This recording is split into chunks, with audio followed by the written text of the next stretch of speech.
Hey, Andy, how are you? I'm fine, thank you. A very interesting... I'm fine. Hopefully you can hear me. Yeah, all good, all good. A very interesting couple of weeks with regards to Manchester United. We had assumed that the Jadon Sancho stuff would happen, and then it didn't. And then quite the opposite to Jadon Sancho and some of the other big names, almost unheralded and out of nowhere, a signing happens from Ajax of a very high-profile and very talented young midfielder. Is there a change in how Manchester United are doing business? Are they going to try and announce signings that aren't generally in the public sphere before actually they become sagas? Is this a new way, perhaps, that they're going to start trying to treat things in future? I don't think so. The club have got a real problem in the noise around transfers, in that they can't control it, and they're forever being linked with players where there's absolutely no truth in it. And agents link their players to Manchester United. It does their players no harm. It does the agents no harm. But in most cases, there's absolutely nothing in it. You mentioned Jadon Sancho. He was and is Manchester United's #1 transfer target for this summer. Getting him is going to be difficult. Borussia Dortmund have named their price. That price would be a record for Manchester United at a time when there's a lot of instability around the club, and nervousness going forward about how the season's going to pan out in this COVID world, how revenues from broadcasters, from sponsors, from matchday revenues are going to be hit.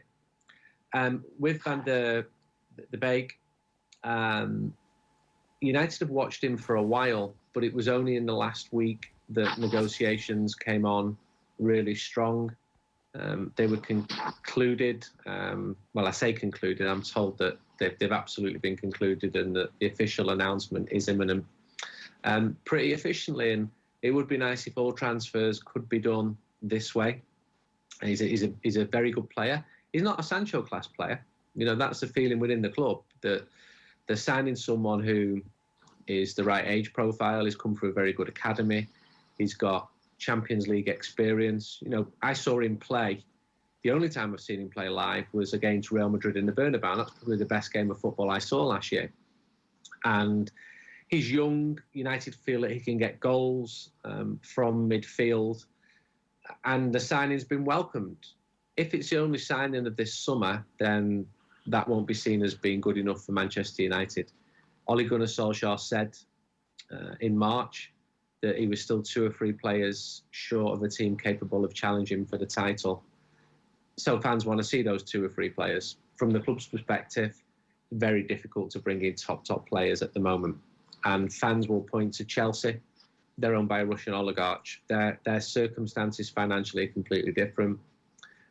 Manchester City's financial circumstances are very different as well, especially in they're seen as being vindicated and successful after their scrape with financial fair play.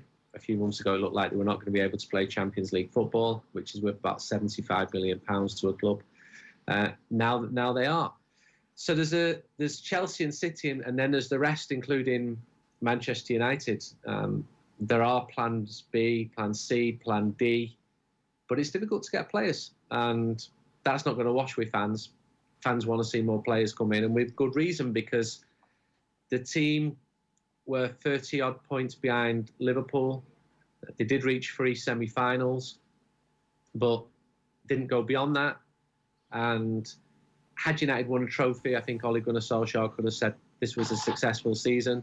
But United didn't. United finished 3rd, hit the top 4 in the final week of the season. So that was absolutely encouraging, because in polls done among United fans at the start of the season, very, very few, I'm talking 12, 15%, thought United would be finishing in the top 3. So that's a relative success. But we're talking about Manchester United here. It's one of the 3 biggest clubs in the world. They're expected to win titles, not just compete for them. I think as well, the other thing that we have to remember in all of this is that there was a period of mismanagement where the Alexis Sanchez deal skewed all of the other wage deals that come after that. So players who aren't really worth 120 grand a week or 80 grand a week are suddenly earning that amount of money. And a stop, it seems, under Solskjaer has been put to those types of deals, and you can begin to wrestle things back. But it's not an overnight thing. Even Jurgen Klopp took a period of time to get Liverpool playing the style that he wanted. He had to sell Philippe Coutinho to get the money in to get Alisson and the centre back that completely changed how he was able to do it. So it almost feels to me like there's this is the beginning proper of the Solskjaer era, where he has some players he can build a team around, and he's not being held to ransom by any individual superstars. He's not wasting $500,000 a week on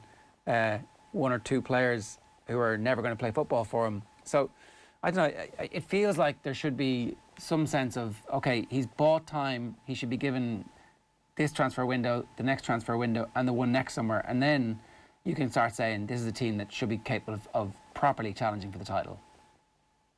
I agree with every single word of that. Klopp did take time. Guardiola took time, but Guardiola was probably buying players for City before he took the job. He knew he was going there. He was very close with the sporting director.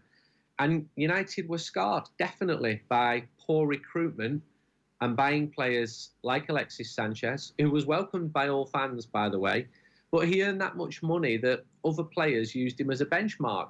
And that created a poor atmosphere in the dressing room, where players were going to renegotiate their contracts and saying, well, if he earns this and I play 3 times as many games as him, then surely I should be earning that. So the situation, it got out of hand. The big name signings didn't really work. They created this instant rush on social media when Schweinsteiger or Falcao or Di Maria signed. And, you know, Di Maria is a fantastic player. So there's a side question there of why was he so successful in Argentina, for Real Madrid, for PSG, but not for Manchester United? And that's another reason why the club has been so unstable. They've changed the managers too often. But recruitment has been poor. I think it's improved under Ole Gunnar Solskjaer. He's meticulous. He does detailed background checks into the types of personalities of the players he wants. But he needs those players to come in as well. So United do the homework properly. I think we've seen evidence of that. There has been a bit of stardust with Bruno Fernandes. He was a game changer. He really lifted Manchester United's season. But it really needed lifting because it was atrocious up to that point. So I do trust Solskjaer. I do think that he should be given more time. Patience is not always there. And it frustrates him greatly when you see online this absolute rage. And all the super clubs get it. Barcelona get it. When Manchester United fail to destroy basically every team that they play. And there's almost different demographics within the fan base, where some are just going to be impossible to please. They're obsessed by transfers. They're never going to be happy with transfers. They're always going to want more players. And I think the club got taken in a little bit by that when they were signing players who were probably ill thought out and were not a success. And that was to United's detriment. I do think it's on a more stable footing now. There's a good youth system there. There's a manager who will give youth a chance. They're not going to get all the players who they want. They missed out on Jude Bellingham. But I don't think United are going to win the league next year either. But I do think it's nudging in the right direction.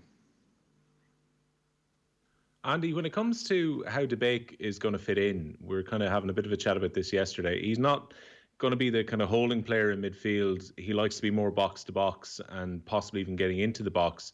You've got Pogba and Fernandes, who seem nailed on starters too. Where do you think he's going to fit into that midfield? Will there still be a need for a Matic or a Fred in that midfield with the other three? And it's the question I first asked when I saw that United were going to sign him. I don't think there's any harm having more strength in depth to that squad. It was exposed badly at times last season, and it's going to be even tougher next season. The way that the fixtures are condensed is going to be tougher. United are now in the Champions League. So rather than going away to Lask in Austria, United could be going away to Sevilla or to Barcelona and then playing Chelsea at the weekend. The squad needs to be stronger. And when that squad played in a slightly weakened version against Chelsea or Norwich in the FA Cup, it was apparent that it's nowhere near strong enough. So there's two things here. One, signing to strengthen the overall squad, but two, signing to improve your best starting 11. I think United's best starting 11 is a decent one. And it's a team that has beaten Manchester City 3 times last season. They can go toe-to-toe with anybody. But towards the end of the season, the team looked jaded, as they had done the season before. So that leads to thinking that there's not enough quality in the squad. United have got a few problems. They've got to get rid of players because the squad's too big. Too many of them earn too much money but don't play. And are content to sit there because they're earning an absolute fortune off the second highest wage bill in world football. And then you have the recruitment where Solskjaer has managed to get rid of the players who he didn't want. Lukaku, they got good money for him, and did well to get rid of Alexis Sanchez. And that was a disaster, whichever way you look at that deal. But he needs to get rid of more. And United have got money to bring more players in, but there is just so much uncertainty around the club, around the economics of football. I cannot see United spending 120 million euros on Jadon Sancho. I think if that deal should be done, and I hope it is done because he's a top player, and I've done a lot of research into him and asked people who know far more than I do, then it would be structured. And I think you're getting to the stage now in the transfer window where players have got to push for the move themselves. They've got to go to the club and say, I want to leave. And the pressure's got to come from that. And not just with Sancho, because there are other players who want to join Manchester United. And United have got the money. They're not going to be paying those ridiculous wages which Sanchez received. But they've still got a big wage bill and they've got decent money. And there's still a bit of time in this transfer window. But there's not a lot of trust from fans into the negotiations because so many of the previous transfer windows have been pretty poor. They've been pretty underwhelming. And the ones which did cause the most excitement, when your Schweinsteigers came in, or your Di Marias came in, or your Falcaos came in, they didn't prove to be successful. So once bitten, twice shy. I think with Solskjaer, he is identifying the right players, but some of those players have got to come in. They've got to strengthen the squad because, as we saw last season, it's not good enough. Paul Pogba staying, I can see that as being a plus. Dean Henderson, that's definitely a plus as well. Marcus Rashford getting better with age. Anthony Martial, Mason Greenwood, they all point in the right direction. You mentioned Matic and Fred. Okay, maybe one of them will go, but both of them ended up having good seasons, especially in the second half of the season, and neither of them would be on the top list of 6 players who I think United will be looking to get rid of. But if a 50 million bid comes in for one of them, more likely to be Fred than Matic, who's a bit older, then United probably would sell. I think Fred wouldn't get a 50 million bid because football's economics have changed, and I know that Solskjaer likes him, and after a bad first season, he's had a decent second season. Andy, I watched your interview with interest with Ander Herrera after the Champions League final. He was incredibly honest in his assessment of what went wrong for PSG against Bayern Munich. But watching him in that Champions League semi-final and final, is there any feeling that United have let a player slip there? Because Herrera obviously walked out on a free transfer. He's had a good season for PSG. I'd imagine if United had kept him around, he would still be a very useful player at Old Trafford. You can look at that two ways. As often in football, there's 2 or 3 versions of the truth. I don't think he did have a good season at PSG. I think he had a lot of injuries. He came good at the end, you're absolutely right, and became an important player. He started in a European Cup final. With Ander, I mean, I've known Ander since he was in Zaragoza, then he moved to Bilbao. So me asking him those questions, those very simple, open-ended questions, that wasn't spur of the moment. That was built on a relationship that's gone back a long time. And me thinking, he's going to answer these well. And I kept them very simple and short because he's the star. He's the one with the great opinions. And that came across. That video went completely viral. And I also felt it was important to ask him about fans because I feel too many people are paying lip service to no fans being there. They're not really that bothered as long as the rest of football works. And a lot of fans who don't go to games, they're not really that bothered either. But I'm bothered, and Herrera was bothered. I think he asked for too much money, or his agent did. I'm not even sure if Ander knows how much his agent asked for to stay at United. And United's argument, and I buy this, was he's played half the number of games of Paul Pogba last season, and we'd like to keep him, but not at those wages which are index linked to Alexis Sanchez's wages. And Herrera wanted a last big deal. He got it at PSG. It's been worked out to be a good move for him. He was a good player at Manchester United, but he wasn't the best player. And he was popular. He said the right things. You know, he sort of got fan culture. But part of me admires United for taking a firm stance and saying, we're not just going to be paying whatever people ask for us anymore for players who we think are dispensable. So it could have worked out better. And Anders got his point of view.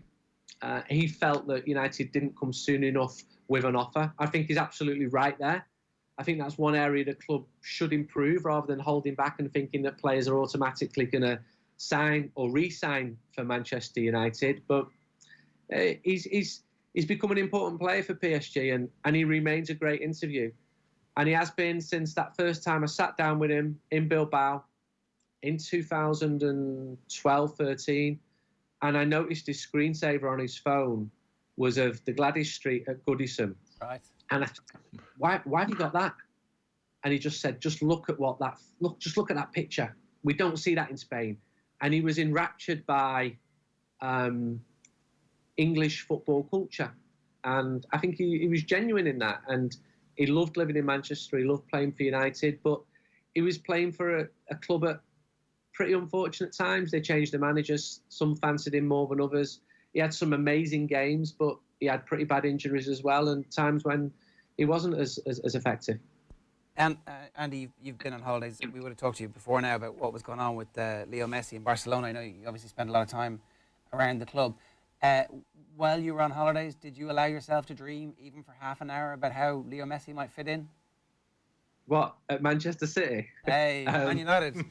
Let's steal him now. All these years that they've been building this grand plan. Let's swoop in at the last moment. I did work out that I've watched him over 200 times live, and I'd interviewed him several times. I can remember interviewing him as a 17-year-old, and I can remember him asking me about Manchester City 10 years ago and where they got the money from. And I'm thinking, why don't you just ask Carlos Tevez? Why are you asking me? So that was after an interview had finished. I still think he's the best player in the world. I watched him enough last season to come to that judgment, and he's probably got a few more years left in him. I think that if he leaves Barcelona, and I'm going to plug back into this story today because I really needed a bit of time with my family away from football. Messi's cried wolf before. I think he's happy with his family living in Castelldefels overlooking the sea. He's got proper mates at Barcelona, but the club's in a mess. Part of him does want to try playing in a different league. And obviously his respect for Guardiola is strong. But I think they're going to ask for so much money, they're going to rule out almost every club, apart from City, PSG, and Chelsea, this new Chelsea, with Abramovich's money behind them. I can't see them signing Messi. He's adamant that he wants to leave, but he's been adamant before that he wants to leave. He's the power without the throne at Barcelona. Every manager has built the team around him, and those who haven't have quickly regretted it. And Ernesto Valverde was quite intelligent. He just gave all the power to the players. The problem was when those players don't perform, and those players are getting too old, and too many of them are over 30 years old. A very good one, Ivan Rakitic, went back to Sevilla this week. You have a club which is a troubled club.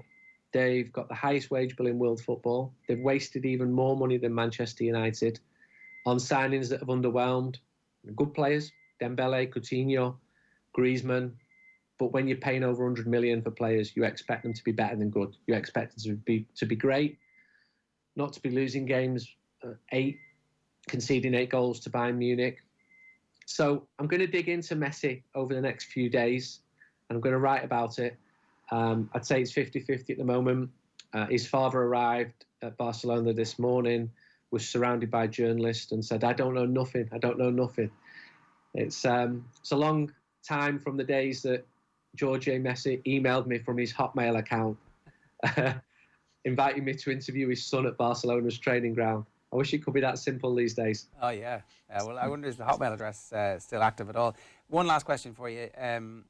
The noise around Upamecano seems like there's some substance to it. That'd be a great signing, right? That's exactly the type of signing they should be making at like 40, 50 million now, and he's somebody who you could build around for the next 5-6 seasons. Yeah, I agree with all that. I'm told it's unlikely this summer. The problem United have got is there are priorities in other positions, and there are about 46 central defenders at the club. Now, if some of them are sold on, and Chris Smalling probably has the most appeal to buyers there, then that situation may change. But I'm told that that is unlikely to be this summer. I wouldn't be surprised if there's only one more player coming. I think there's so much uncertainty around the economics of football, and there are assumptions that this season's going to play out normally.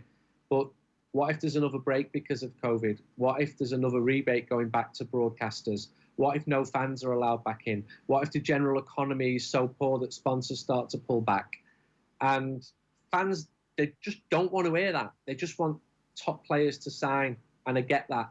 But as a journalist, my job's to ask questions, and I spent 3 hours on the phone yesterday speaking to people who have the answers to these questions. And I'm writing a big cover story for 442 magazine on Manchester United, and I think we've seen a summer like no other. And it's not just at United. Look at the transfer movement of other clubs. So yeah, I agree. He's a top defender. I watched him in Lisbon. I was there. I would have interviewed him had they won, but they didn't. So I ended up speaking to the victors. And it's a long time since Manchester United have been victors. I think if they would have won the Europa League, it would have been big success for United last season. But no, they fell short. They ran out of steam, and they've got to prevent that happening next season. Andy, welcome back from holidays. Really looking forward to that 442 cover story as well. Great to have you with us. Thanks a million. Thank you.